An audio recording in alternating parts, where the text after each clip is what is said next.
The death of a head teacher. Ruth Perry's inquest rules an Ofsted inspection likely contributed to her taking her own life.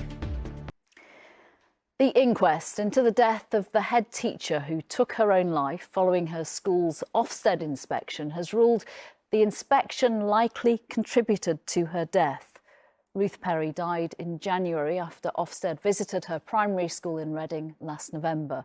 Our social affairs correspondent Stacey Foster was at the inquest.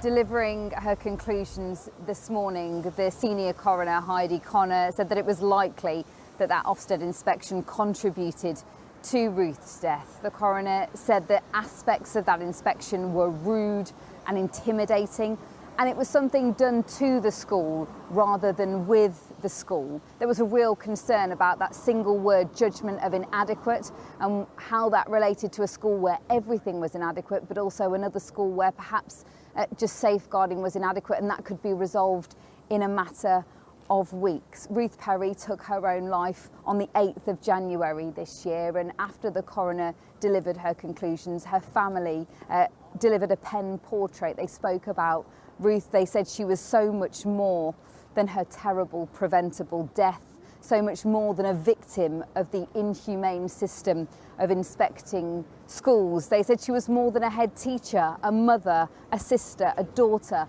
a wife, and a much-loved aunt as well. They say there is now a deep void in their family. The coroner also said today that she would now issue a report to prevent future deaths. She has 7 areas of concern about Ofsted inspections, not least the lack of policy around what happens during an inspection when a head teacher shows signs of distress. We have contacted Ofsted for a comment today. They've not got back to us so far.